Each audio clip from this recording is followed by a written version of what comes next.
Welcome to Creative Companions. Just trying to wait and see if this thing is working. It's just spinning. Hi. So I made this last night. Do. Welcome to Creative Companions. I'm Kim. I'm your creative guide. I'm glad y'all are here. Thank you for showing up. Thank you all for showing up. Woo, it's good to be here. Look at this sun we got today. Shooting in a new spot. If you could comment and let me know that you're here. It is chapter 8 of The Artist's Way, Julia Cameron's book. Okay, good. Chapter 8, we're on Recovering a Sense of Strength. Hi, Mary. Good morning, love. I love you all. Thank you for being here. So, yeah, recovering a sense of strength today. That's what we're going to talk about. So, all we need to have with us for today's meeting, our group, our gathering, we're going to gather and create, is your journal or notebook. I just started a new journal yesterday, y'all. Make today amazing.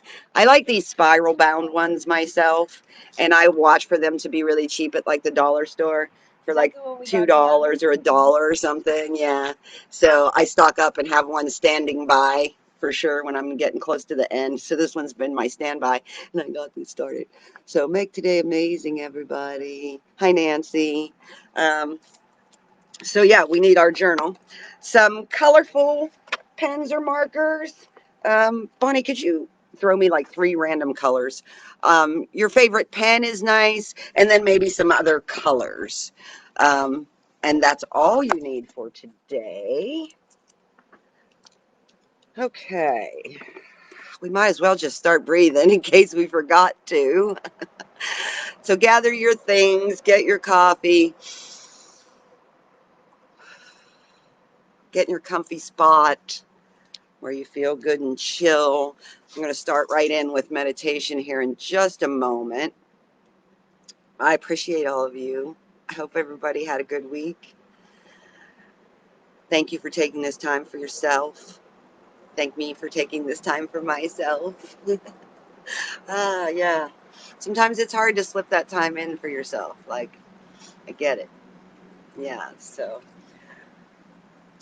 for today's meditation, we're going to get comfy in our seats like we always do, and start to focus on our breathing and deepening our breath, thinking of deepening the breath.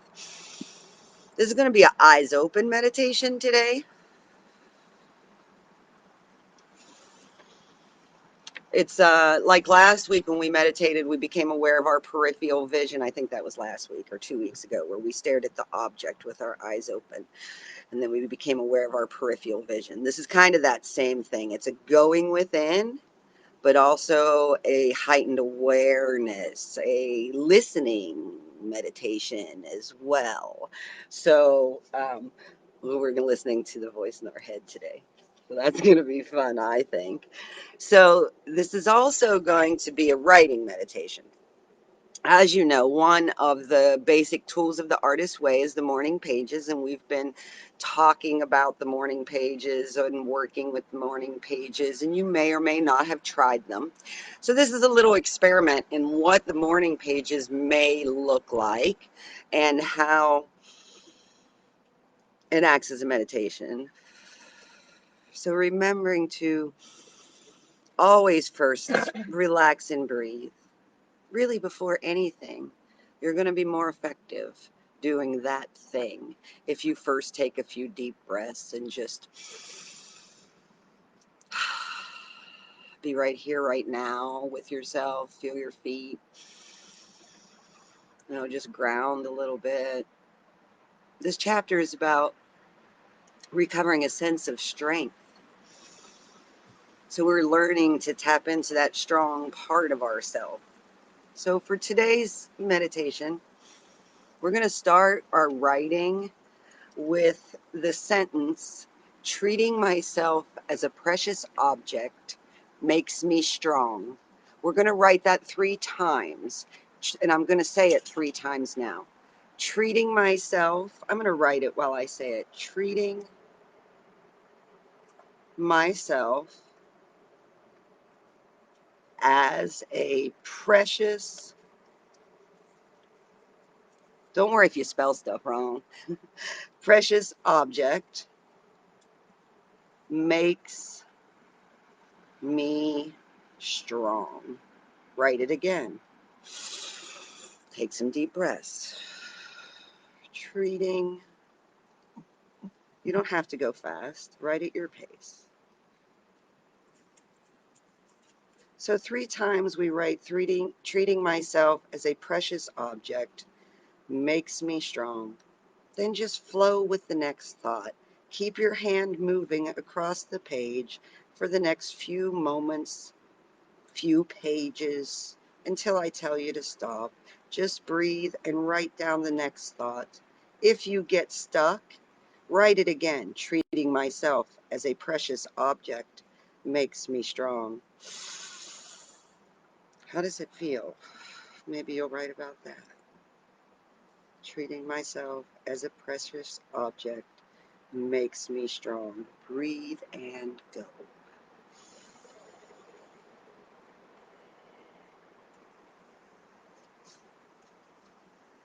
We don't have to be nervous. We're just going to have fun.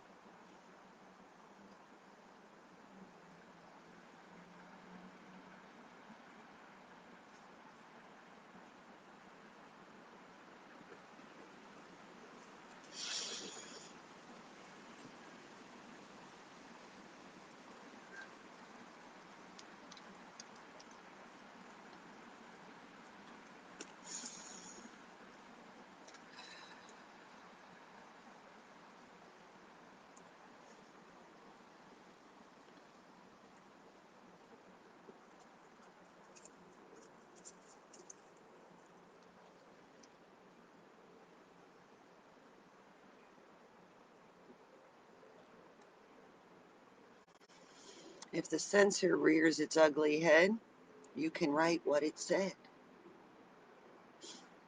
Or you can silence it and continue on.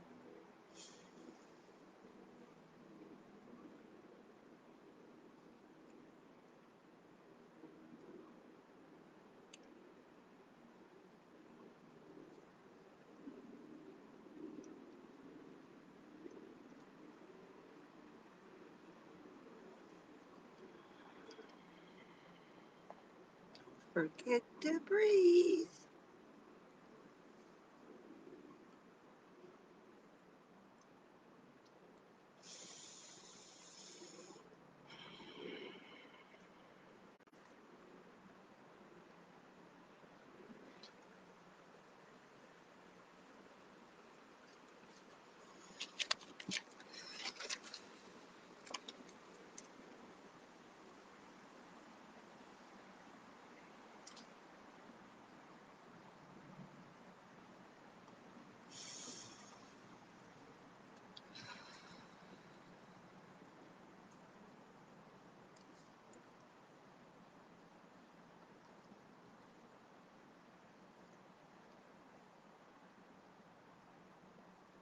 Just keeping the hand moving. No right or wrong.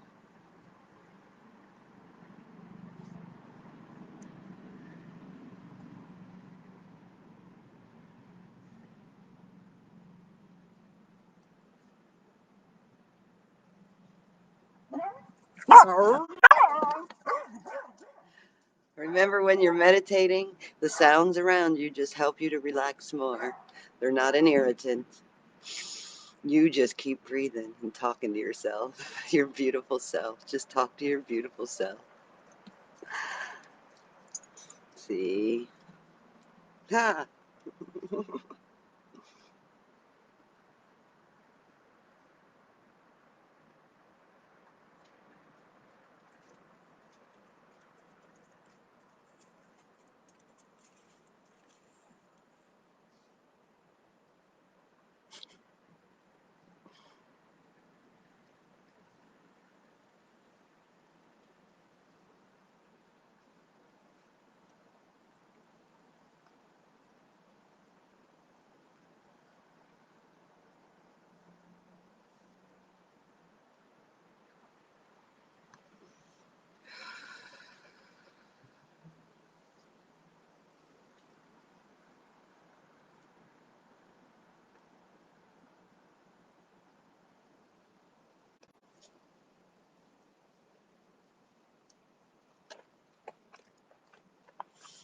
Woody, honey,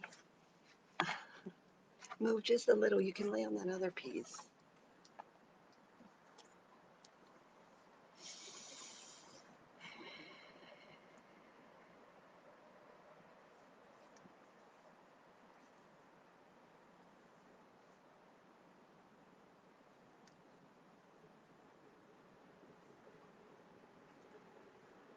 Just whatever comes.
I was forgetting to breathe. Are you breathing? I wasn't, so you were just reminding. Man, don't forget to breathe. I'm going to call this to a close here in just a moment. Remember to take just a couple deep breaths right now with your fine self and finish up your sentence. Just finish up your sentence. Hi, Donna.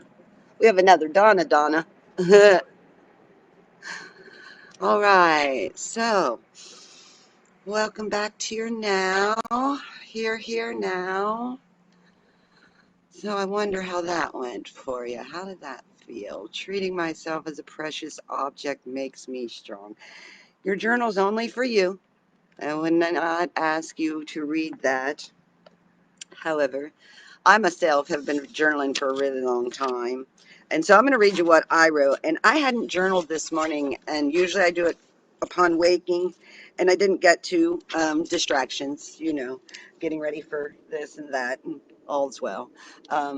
So treating myself as a precious object makes me strong. Treating myself as a precious object makes me strong. Treating myself as a precious object makes me strong. I have learned how strong I am, and sometimes I forget. The sun feels good on my back. I am so thankful to be here now. Breathing in and out, I am. Treating myself as a precious object makes me strong. I am here now. Now is good. Creative companions. Every action leads me to greater good. The dogs bark. Find what feels good. The wind blows. The sun shines brightly on my back. Breathing in and out, I am. Breathing in and out is convenient. I'm glad I'm still doing it. Present moment, precious moment. Humans in training, growing together, whatever comes. Come what may. I'm sorry, that's just how I heard it. Do y'all know Moulin Rouge, the movie? Anyway, come what may. All we have is today. Here now. This moment. Sacred moment. I love you.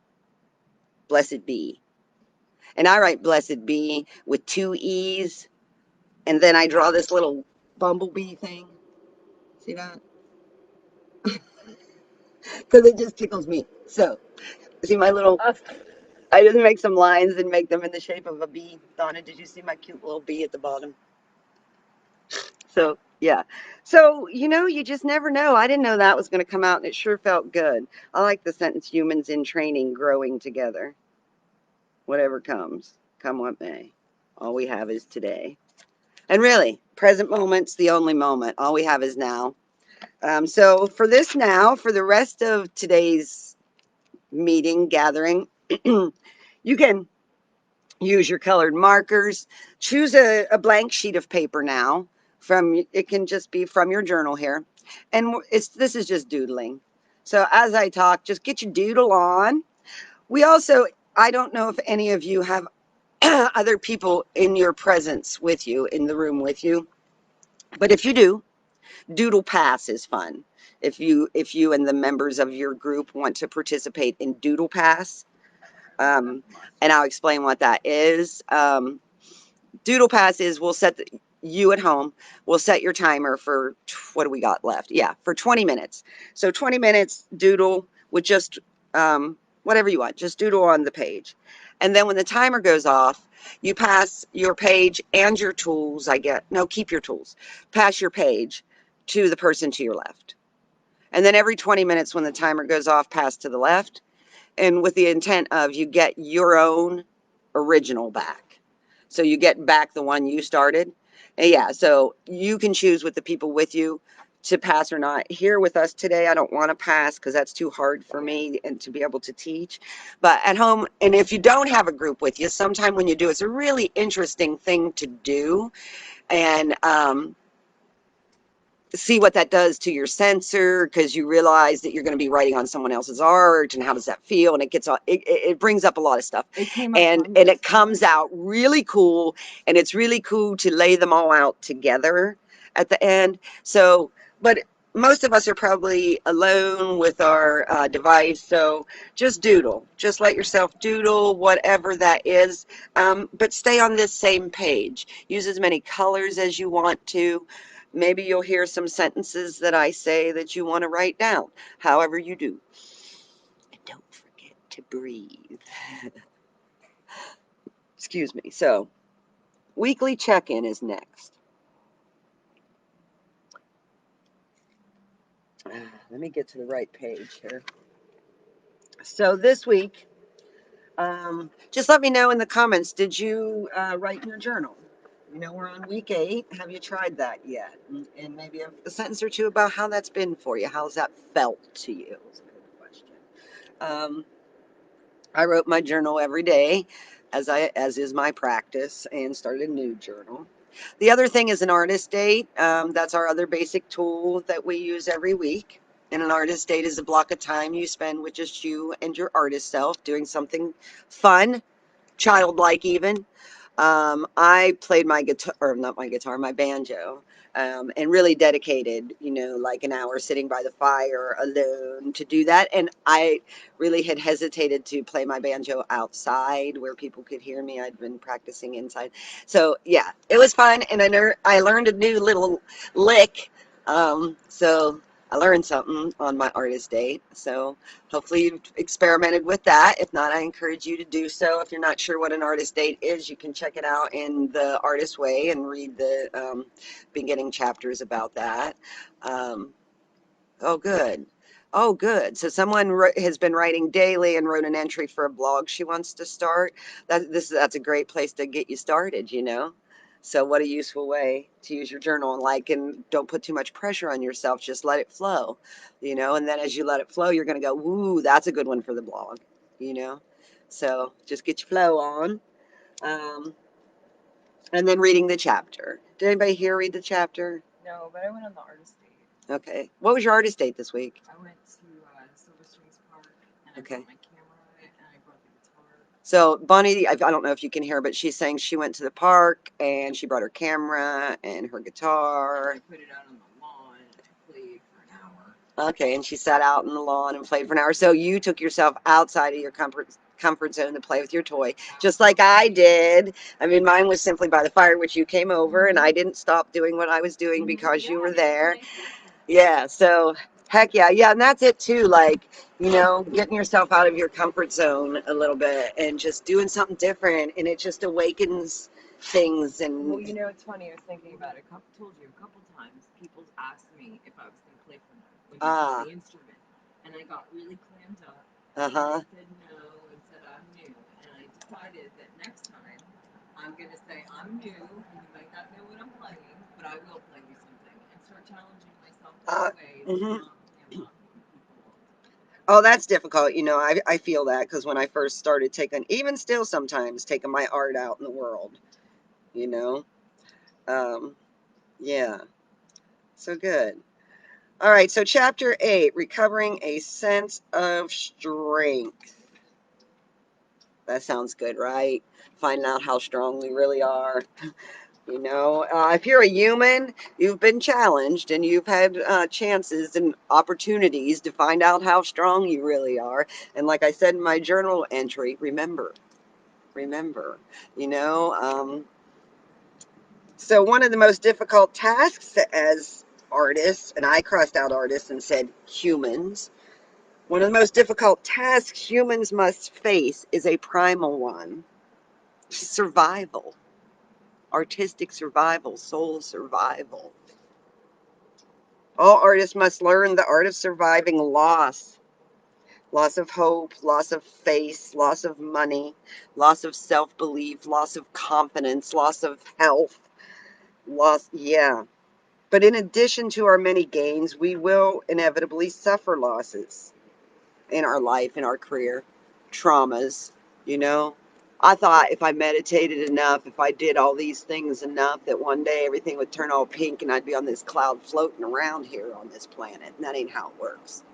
This life is bittersweet and you get lots of both. And that's a juicy experience, I realize now. I don't want just one. I don't want just the warm fuzzies. Yeah. In order to move through loss and beyond it, we must acknowledge it and share it. Because artistic losses are seldom openly acknowledged or mourned, they become artistic scar tissue that blocks our growth. Deemed too painful, too silly, too humiliating to share, and so to heal, they become instead secret losses. You know that one you replay in your head that hurts your heart that you don't say out loud to anybody ever because it's like silly and that dumb thing you said. And man, like I've realized when you say those secret losses out loud, or you put them into your art and therefore say them out loud, there's so much healing in that. It lets it go, and maybe you sometimes I see the silly in how caught up I was in what?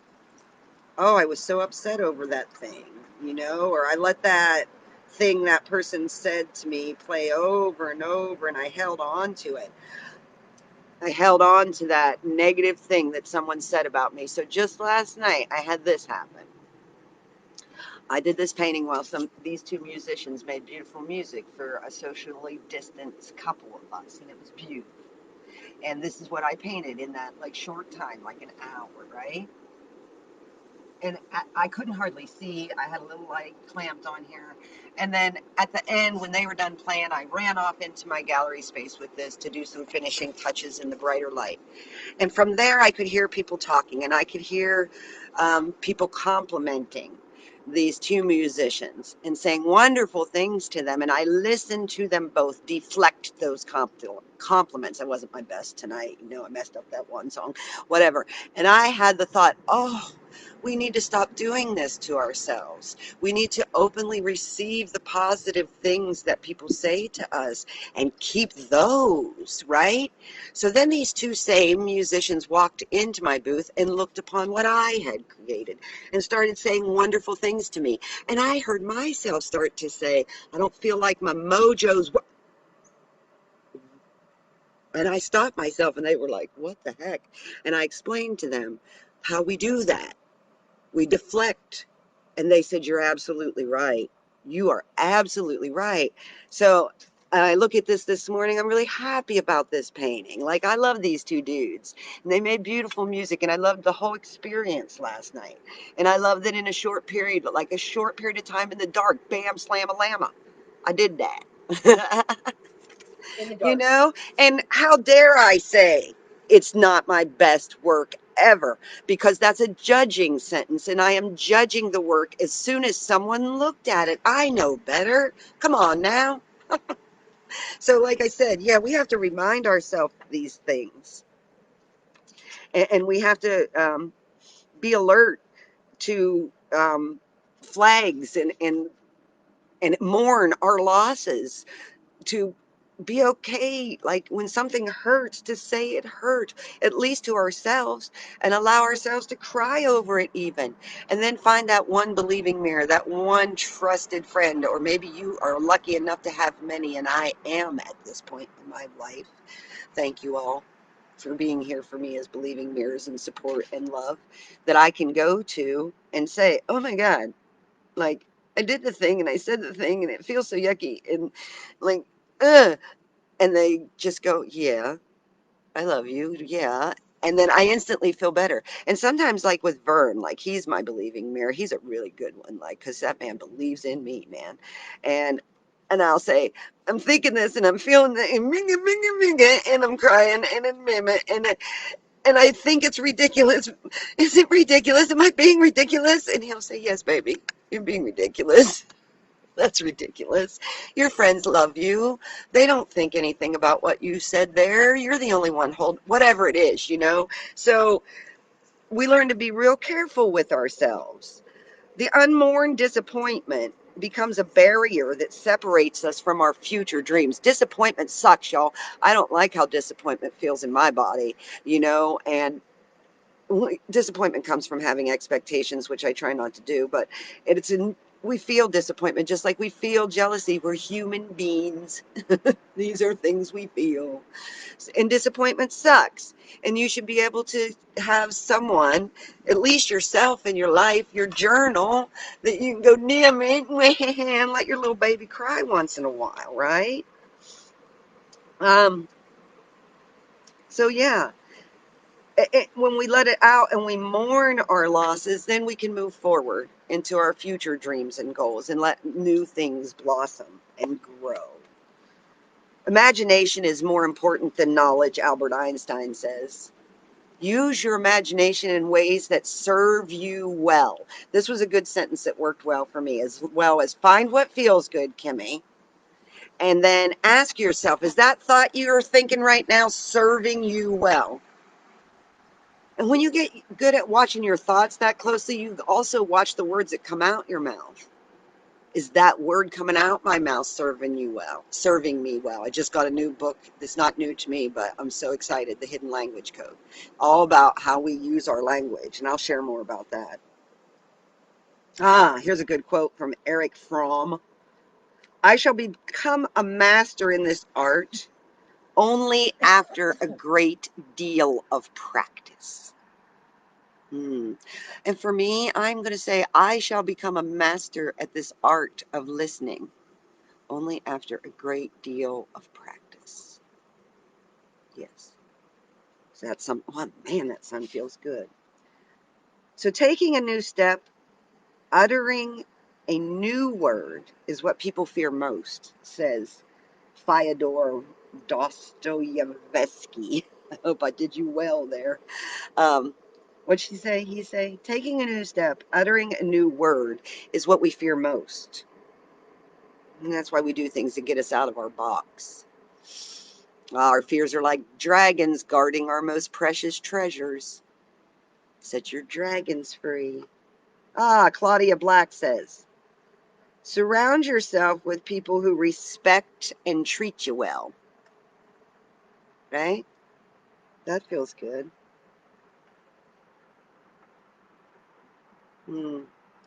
Here's a good sentence Julia Cameron says. She says it's been her sad experience that many talented creatives were daunted early and unfairly by their inability to conform to a norm that was not their own. So, do you get what she's saying there? We as creative beings were daunted early in our growth by our inability to conform to a norm that is not our own.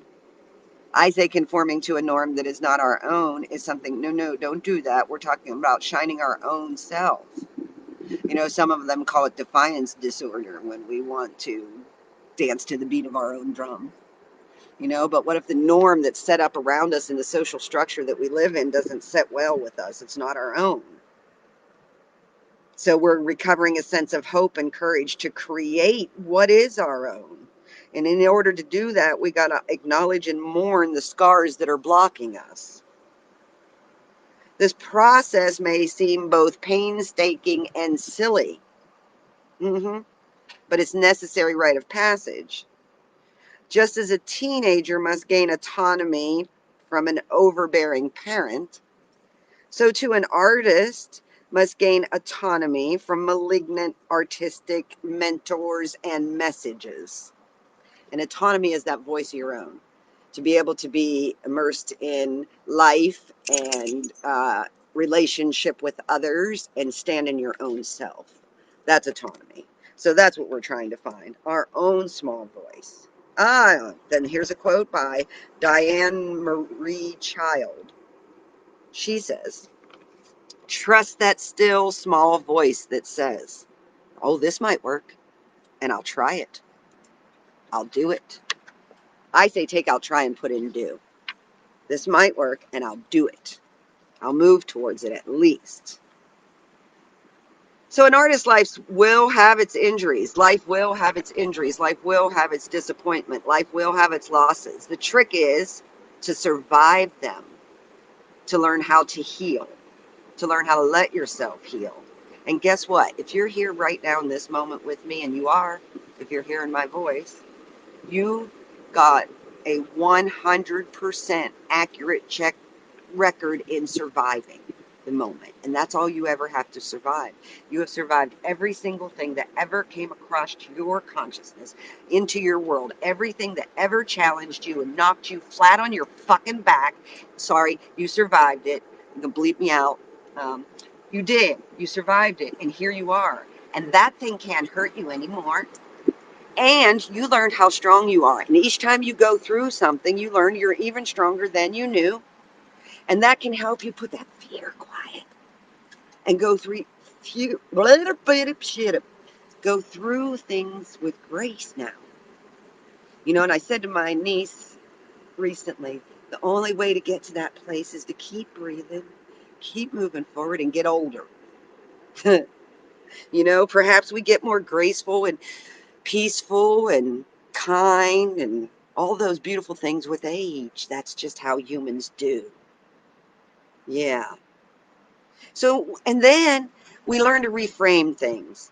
What if we could see gain comes disguised as loss often?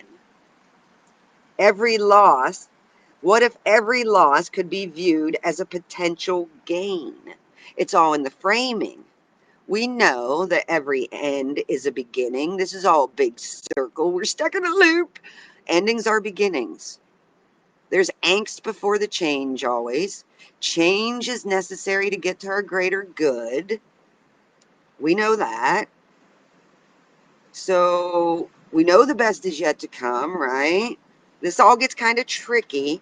We don't know what yet lies ahead.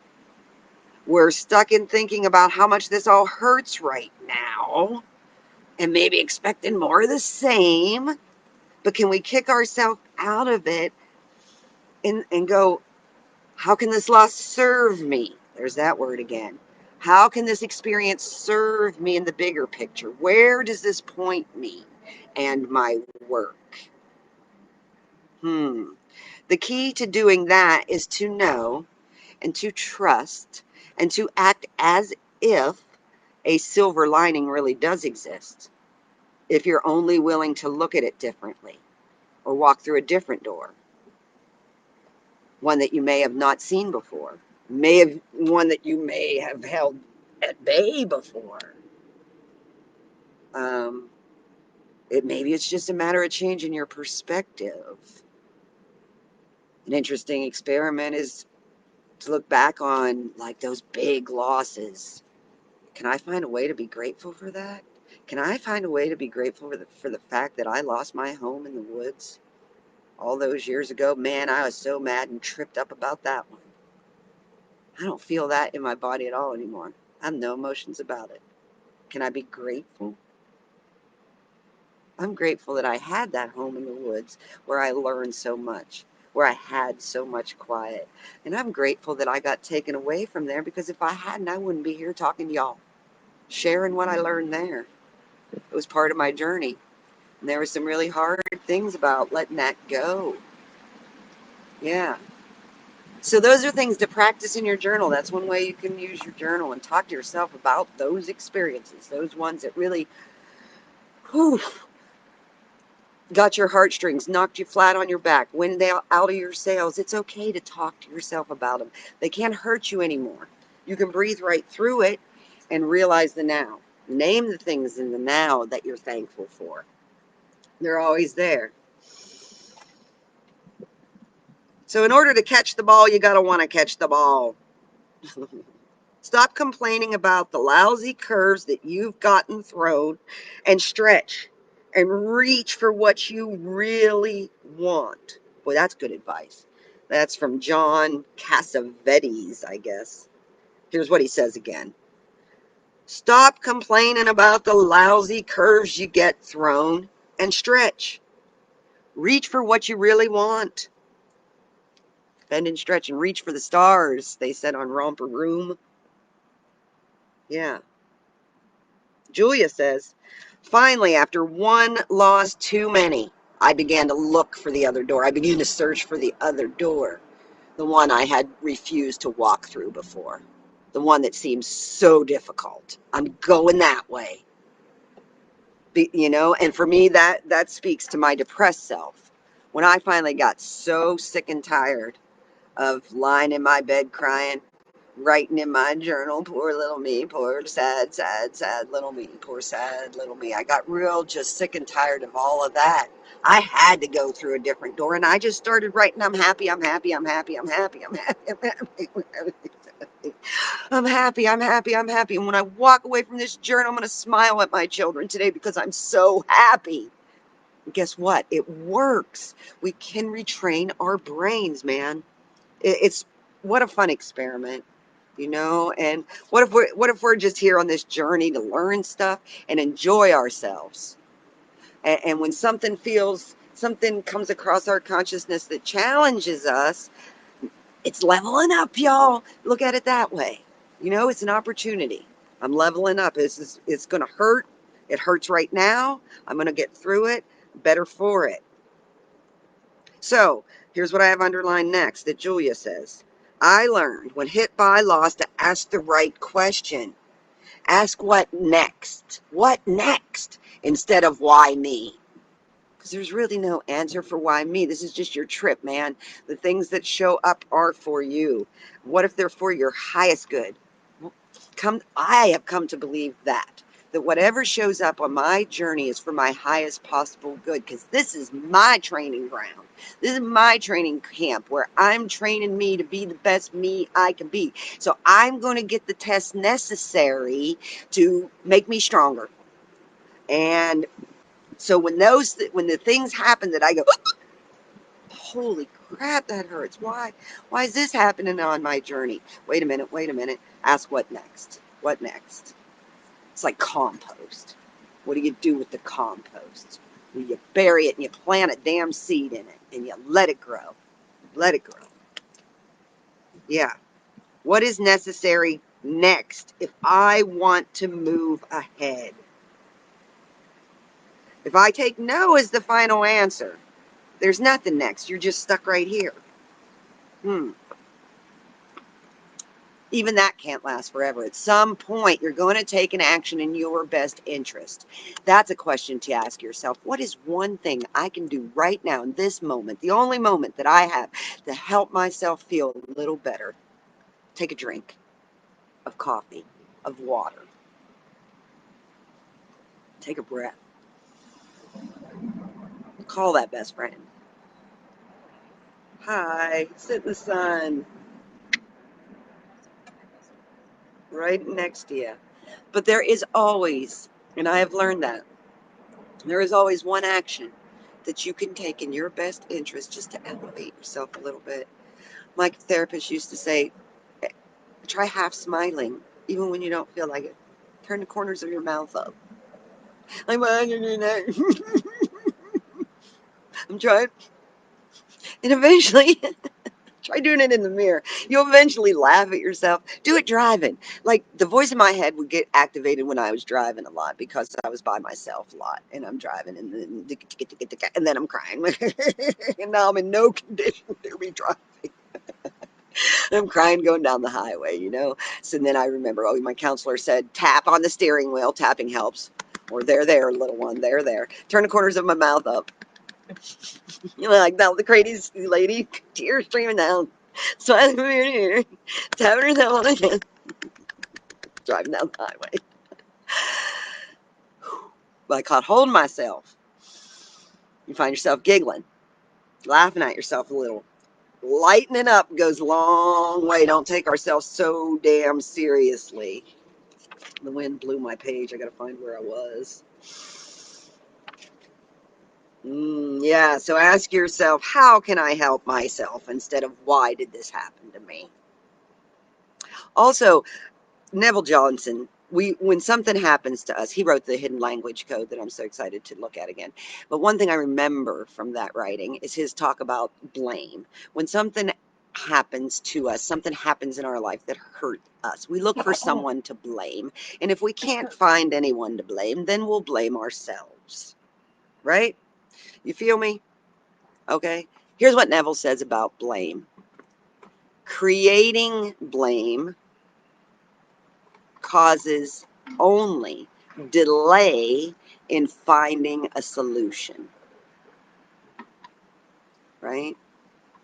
It doesn't matter why me, why he, why God did this to me, why I, that doesn't matter. Searching for that is only causing delay in getting to a solution that makes you feel better, that makes me feel better right now. If I am searching around for who to blame for my feelings, all I'm doing is feeding the feeling. And that doesn't serve me well. What would serve me well is a nap, a drink of water, chocolate, a long walk in the woods. Yeah. Satisfaction of one's curiosity is one of the greatest sources of happiness in life, says Linus Pauling. Satisfaction of one's curiosity is one of the greatest sources of happiness in this life. Get curious about yourself. Get curious about, why is this making me have all these feels? What is it about this situation that's causing all the feels? That's keeping me from creating me art? What's keeping me from creating me art, from expressing myself? The next thing Julia talks about in this chapter is age and time, product and process. Do you know how old I'll be by the time I learn that new skill? Yeah, the same age you'll be if you don't try it. So why wouldn't you? You're going to grow older or not. That's the truth. One day it's all going to stop for all of us. We don't know when that is. So in the meantime, why not express ourselves in our art, how we feel we want to, with our dots, with our guitar, with our singing, with our painting? You know, you're not too old. You're not too old. The splendid actor John Mahoney, I don't know who that is, but I have a mark by this sentence, did not begin acting until he was nearly 40. I did not begin painting again until I was over 40. Picked up a guitar at 40. Bonnie picked up a guitar at 40. You're not too old. I'm too old is a tactic used to avoid facing your fear of doing the thing. As a culture, we glorify youth and we allow our youth the freedom to experiment and disparage our old timers, but allow them the right to be a little crazy. So go ahead, appear a little crazy. You're old enough for that, ain't you? Age is just a number.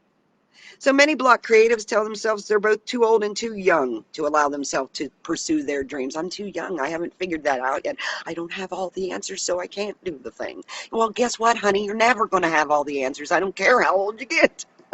Nobody ever gets them all. We're always just learning and growing, so do the thing. Yeah. Many Block creatives tell themselves they're both too old and too young to pursue their dreams. In either case, being crazy is a prerequisite to creative exploration. And we don't want to look crazy, or do we?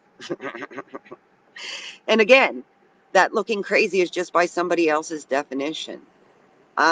Give yourself, I'm giving you, I believe in you, and give you the freedom to be you and express yourself how you feel free, at least in your journal, at least in your morning pages, at least in your artist date, at least with your significant creative companions and trusted others. Creativity occurs in the moment. In the moment, we're timeless and ageless. We're just here. We're just beings. Kids are not self-conscious. And once we actually get in the flow of our creativity, neither are we. Think about that. Once you actually get in the flow of your creativity, and you know what it feels like to have your flow on, to be using your tools and making your art, you're not self-conscious at all. You're just enjoying the moment like a child. Yeah. So at the heart of the anorexia of artistic avoidance is the denial of process. We like to focus on having learned a skill or having made an artwork. This attention to final form ignores the fact that creativity lies not in the done, but in the doing. Creativity is in the moment, in the act of creating. The finished product is just the evidence that you've got your flow on with your creativity, and it's beautiful and it's inspiring for others to see. You shining your creative light inspires others to do the same, and that is a beautiful thing. So focused on process instead of product, on process, on the act of, our creative life retains a sense of adventure. We don't have to do it perfectly, ever. We just enjoy hearing the paintbrush on the canvas. We just enjoy seeing the colors appear. We just enjoy having the ability to create that sound over and over and over again, right? And not judging one moment better than the next or one painting better than the next. Focused on product, the same creative life can feel foolish, barren, even whorish, I gotta say. When I focus on dollars and cents, when I was really doing the portrait thing a lot and it became about the numbers, I felt like I was whoring. More portraits I did, more hustle I did, more money I got. And it wasn't about the hustle. It was about the creation. It was about that. And then the fruits of it can be. And we can be grateful for that the final product brings us abundance. But in the act of creation, it's just enjoying that process that we love to do. And what if you made a commitment to allow yourself, for just 1 hour a day to do that thing that you love to do. Just like you have committed to spending an hour once a week right here with me on Creative Companions.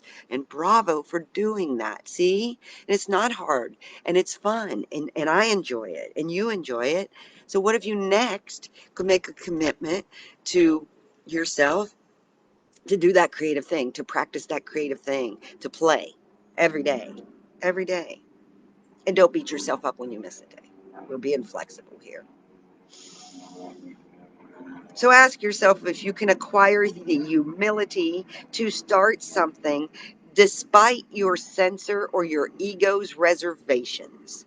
You know, sometimes our ego is our naysayer. We know who our naysayers are in our life. Are we being our own naysayer? Check that. So the grace to be a beginner is always the best prayer for an artist. The beginner's humility and openness leads to exploration. Exploration leads to accomplishment. And all of it begins at the beginning with the first small and scary steps. So, how do we fill the form and what does that mean? That means taking the next small step instead of skipping ahead to a large one for which you may not be prepared. You know, in your mind, when you're thinking about what next, don't just, maybe it's doing the dishes. It's just the next small step, the thing in front of you. We don't have to plan 5 years in our head because I know myself, I have such a creative imagination. And if I'm on that scary train and I go, oh, I want to do that No Voice, No Freedom show, but oh, I have to do this and that, and I don't have the right vehicle, and I don't have the this, and I don't have the that, and I can't, and then I'm only sitting right here having those thoughts. If I go, oh, wait, could I do one thing that moves me in the direction of doing that? And remember this, you can never get further away from your dreams coming true. So any step you take is getting you closer. So getting yourself up and out of here for just doing it got you closer. That's it. Snapping your fingers. Often for me, that's one thing, snapping my fingers. Bring me back to the now. Silence the censor.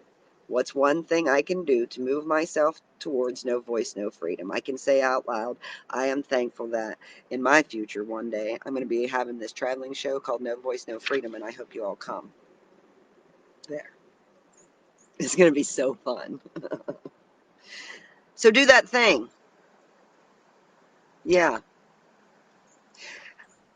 And I have found my self-care in the morning is essential because we got a to-do list, man. We got the laundry to do. We got groceries to get. We got the dinner to make. We got the kids to get the here, the there, the doop, the doop.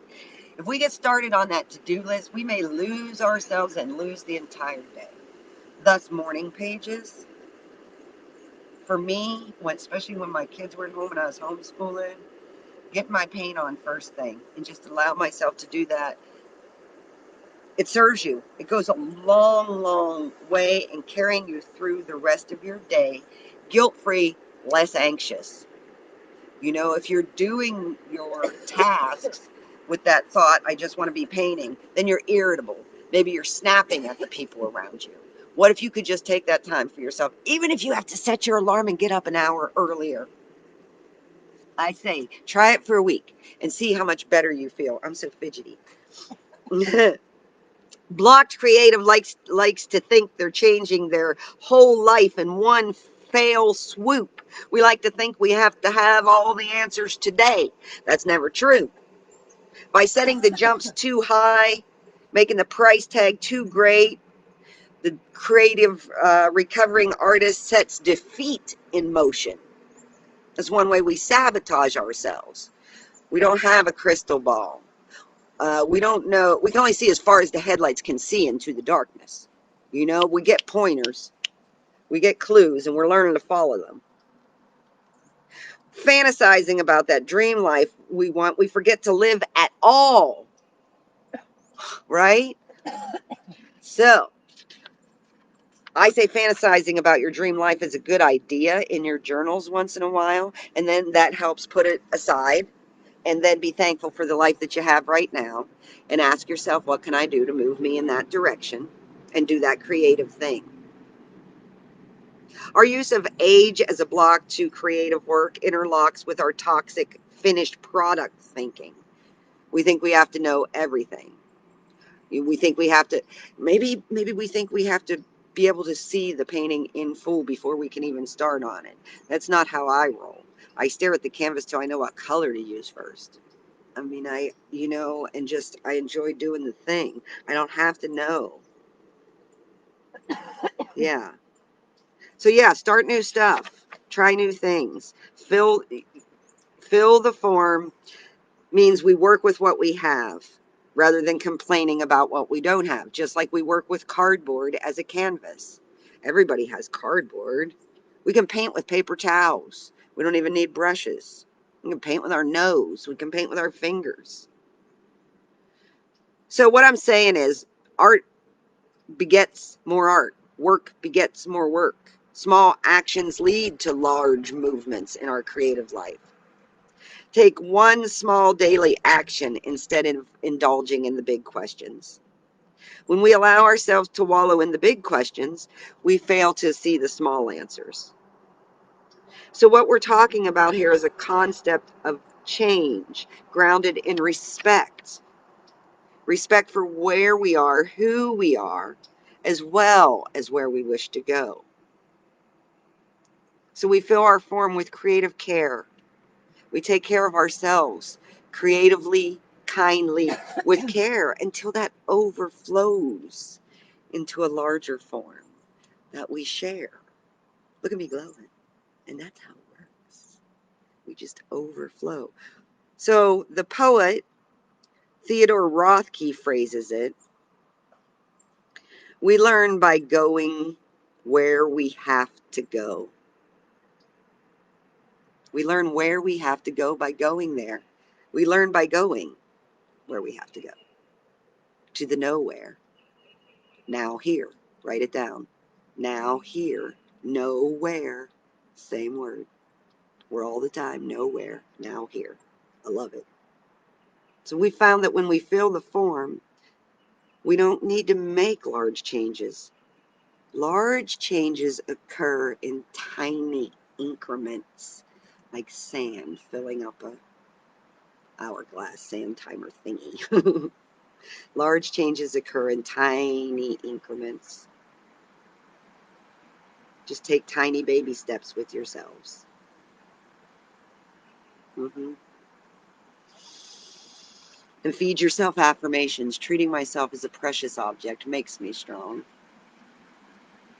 Seeing you as a precious object makes me love you more and see you as strong. Think about that strong friend that you think about, that you look at. Maybe someone, for me, my Sally, my mentor in life, and I look at her, and wow, she's so strong, and she goes through life with so much grace. But guess what? I am her and she is me. I'm just younger than her by what, 16 years, right? So I'm learning the things I need to learn on my journey to get to that place of peace and happiness and grace that I've been seeking. It's a matter of calming down. So here's some affirmations you might try. These are on page 146 in The Artist Way at the end of chapter 8. And these are great to read through and pick out one or two to write in your journal. When working with our fragile little selves, feeding ourselves these new empowering thoughts feels really funny. And so we do it privately in our journals, quietly in our heads. And one way to get it to stick is to write it over and over. Sometimes I would have to write it real tiny and it felt real funny to me because it didn't feel so true. I'd now treat myself and my creativity more generously. I now treat myself kindly. And it's interesting that sometimes that's hard to say. It feels funny. And I find it funny that it feels funny to be nice to ourselves. I now accept hope. I now share my creativity more openly.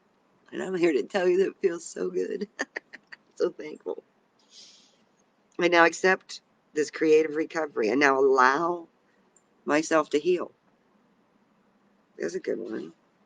So yeah, those are there in the book and you can work with those. And I didn't get to doodle much. I hope you all did. And I hope you enjoyed that process. This is what I only made. A purple swirl. I didn't mean to snicker. I was just because you were still talking. We didn't have a chance to do it. I was on a roll today talking, y'all. It like an hour went by really fast. And that's the other thing with the artist date, too. If you spend an hour being joyful, that might be something totally new to you and feel really weird, too. You know, when we've been depressed and we laugh again for the first time, it feels funny. I remember going, I'm singing in my car. Oh my God. I haven't sang in my car for a long time. There was nobody else there. And it's those private moments that we really do the deep down healing of our little selves. So spend some time with you. Love you more and more and more and more and more. So grateful you were here. Does anybody got a doodle I can share on the screen? Bonnie or Donna, you got one I can show? Can I show? Yeah, I'm Yeah. just doodling. I didn't want to let my sensor come on. Let them censor it. Yellow. It's yellow. Look at yellow. So, right? And remember, I have been forgetting to say this. Remember to honor your art by signing it and dating it. And you'll look back one day with different eyes. I tell you. I tell you. Maybe write something down about it. It's fun, like, to do that, to give yourself this doodle time. And then maybe spend a little time writing what you know about it. I've done that I used to keep a sketch journal. And then I'm going back to it now and writing what I know about those sketches now because I know a whole lot more and they're so meaningful. Yeah, get interested in yourself. You're a really cool person. I love you. I'll see you next week. What are we going to talk about? Let's see. Chapter 9. Congratulations. Wow. Right? Chapter 9 again. Congratulations. Recovering a sense of compassion. Seems that compassion is all out of fashion and anger is all of the rage. That's from a David Wilcox song. So let's find some more compassion. Let's read about that next week, and I'll see you at 11. I love you. Share your doodle if you want. I would love to see it. Peace out, y'all. Gotta find the right button to click. Love yourself more and more and more and more.